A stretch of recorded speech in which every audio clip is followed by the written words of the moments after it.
Omaha's news leader, chronicling the stories and people making a difference in our community. This is KETV News Watch 7's Chronicle. Well, good morning and welcome to KETV News Watch 7's Chronicle. I'm Rob McCartney. The Iowa caucuses left a trail of questions for voters and candidates across the country. This year, Democrats had a new process, from only allowing 2 alignment rounds to using an app to send in results. Well, that app failed, leading to delays in receiving the final results. So this morning, we'll explore the problems and the future of the nation's first caucus. First, the company at the center of Iowa's caucus results is called Shadow. It developed the app that Democrats use to send everything into state headquarters. Well, our national investigative correspondent Mark Albert looked into that company's background and he filed this report. Company veterans have worked for some big campaigns before, but never in the spotlight like this. And we've learned it wasn't a hack, but a glitch that marred the first contest of the 2020 presidential campaign. S through Z. When long lines of caucus goers turned into long waits for results, the focus quickly turned to the small company that built the app used for precinct reporting. The company is called Shadow. It claims to, quote, get voter, volunteer, and donor data where it needs to go with just a few clicks. It boasts veterans of campaigns for Hillary Clinton and Barack Obama, along with Google and Apple.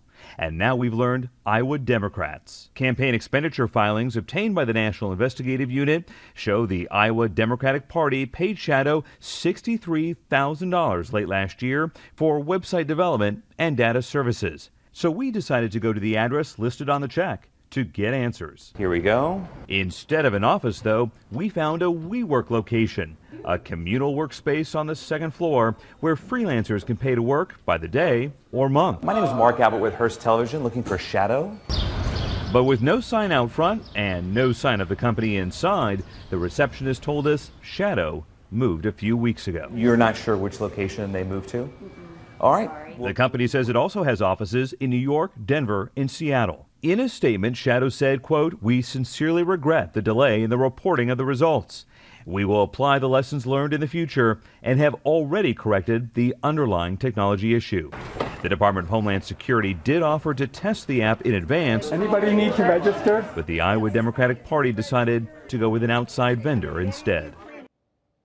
Mark Albert with that story. In the days following caucus night, more results were released as they were finalized. Chair of the Iowa Democratic Party stepped down. A new one was appointed.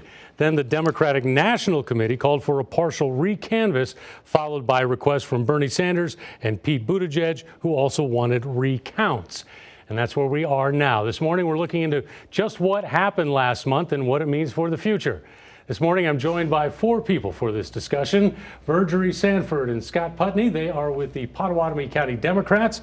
Jeff Jorgensen, David Overholzer are with the Pottawatomie County Republicans. Thank you all for being here this morning. I appreciate it. Thank you for having us. Let's talk about what went wrong. Virgery, your precinct, you used the app. Yes. How did it go? It worked well for us. It did the calculations, everything that it was expected to do. It did well for us, and so we didn't have a problem with it. How many people in your precinct, ballpark? There were 80, I believe. 80, okay. Now, Scott, you were also precinct chair. Yes, I was. You did not use the app. I did not use the app, no. Why not? Just personal preference. I'm kind of old school, and I can do math, so I prefer to do it by myself, but I'd really rather focus on the positive things that came out of caucus night. I mean, it was a great opportunity for us. We had good turnouts, second largest turnout ever in the state of Iowa for caucuses. On the Democratic side, it was a great grassroots movement, getting volunteers. We had 40 precincts in Pottawatomie County, and that took at least 10 volunteers for each precinct. All those volunteers coming out, the hard work that they did and the party building they did are really the positive things that I take out of caucus night. How many people in your precinct? There was around, I forget the exact number, it was around 90. So ballpark about the same number. And you did it all by hand, and how'd you send in the results? Yeah, so I actually took pictures of it and sent it in later that night. The worksheets? The worksheets, yeah. Correct, yeah. So there's everybody, in everybody's box for precincts had worksheets. There were some changes done this year with the Democratic caucuses. for one, when we reported, in years past, we just had to report the number of delegates. This year, we were reporting the total attendance and plus the first alignment, and then after we do a realignment, the second alignment results along with the delegates. So that took a little bit longer to report that as well. Some people may not know what the alignment is, but that's basically when you would physically move to whichever candidate you backed for it. Yeah. Marjorie, is it all the app's fault then? What happened, you think? I wouldn't say, I don't know. I guess I wouldn't say that. I don't know, because it worked for me. So I'm not sure. I'm just not sure. Right, and the alignment, that all went smoothly for you as well? Yes. Okay. Yes. Homeland Security offered to test the app prior to the caucus, but the Iowa Democratic Party said no. We don't want the Homeland Security to test this. Any idea why the state would say no? We're going to go to an independent vendor? I don't. I don't serve on the state central committee. That's their job, as well as the Iowa Democratic Party. I have full faith in Troy Price, the former chair, and Mark Smith, our current chair, to do the right things. I know that the reporting didn't come as quickly as a lot of people would have liked, but I think they did the right thing. To uphold integrity in the system and made sure that they didn't report it until they knew it was right. So I think that's the most important thing. How about you, Marjorie? Have you full support of the state Yes, party and everything? I do. I have full support of the state party. Yes. Okay, let's look at the Republicans then.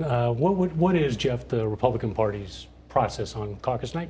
Well, it's certainly a streamlined process. We have an agenda that we go through. A caucus is a county party business meeting, and during that business meeting, we conduct a presidential preference poll, and basically we just have a ballot and we vote. We count the votes at the end of the voting, and we tally the scores. So that's basically what we do. Do you do it in the same way where everybody knows who's voting for whom? No, we cast a secret ballot. A secret ballot, yes. And we try to make it as legitimate and comprehensive as possible. But it's a good process. I mean, our ballot is simple as everybody gets a piece of paper and write down who you want. Right. And then we go around and collect it, and we go off to a table truly inside of everybody in the caucus, and we invite a representative from each of the campaigns to come and look over our shoulder, and we just simply put them into piles. And right. And on this ballot, we had three candidates on our ballot: Joe Walsh, President Trump, and William Weld. So there was three. But you had one dominant candidate. That has to make things easier for well, you. I asked my precinct. I was a precinct chairman. I asked the attendees there. I said, "Should we make it a unanimous vote, President Trump?" And I had a no vote. So we did end up voting. Which is fine. It's not a problem. But yeah. Now, in 2012, the GOP also had some mistakes that went on. It wasn't a smooth process at all. Mitt Romney and Rick Santorum, obviously the argument there, or our campaign right there. Similar to this year, the GOP chair also resigned in the wake of everything that happened. The Iowa Republican website wrote this. It said, "The Republican Party of Iowa needs to focus on rebuilding the credibility of the caucus process." Did you? Yes, a caucus is not a primary, and basically it's just a neighborhood get-together, what it originally was intended for, and I know we certainly do that. And Iowa performed what we needed to perform for the nation. We narrowed the candidates' field, and that's what we're meant to do. We certainly did that this time. Well, and in 16 there was, I want to say, 12 candidates on the ballot, and 16 ran smoothly. Right. That was, as 4 years later, a little bit, four more years of technology, we're not to the point like the Democrats are with regard to their complicated calculations, and their we're still able to just narrow it down to vote, go count it, call it in.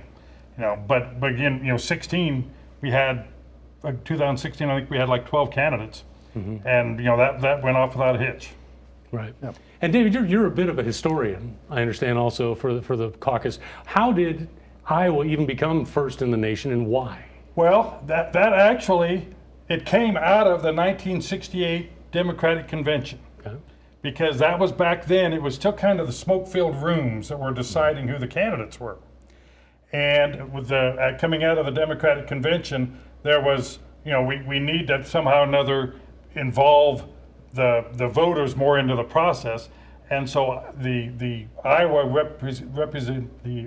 contingent came back to Iowa and created on the Democratic Party this mechanics that they use. And they used it in 72, but then in 76, all of a sudden, the same mechanics. And Iowa was still early simply because they need time between the caucus, the county convention, the district convention, the state convention, national convention. Right. They just needed enough time to kind of do it all, so that's the timing. But then all of a sudden Jimmy Carter showed up and started campaigning. And oh my gosh, if Jimmy Carter said, wait, well maybe, Gerald Ford might need to show up a little bit, and Ronald Reagan. So all of a sudden we got this attention, right? Because Jimmy Carter showed up, and so 76 was a big deal, and then 80, and then it just basically blossomed into what it is now. Right. But it was truly just. Well, Jimmy Carter gained notoriety for the Iowa caucuses, but he came in second. I don't know if anybody remembers this, but number one was the undecided vote. That's who won the Iowa caucuses back in '76. Well, Scott, what does it mean then for the Democratic Party for you guys to be first?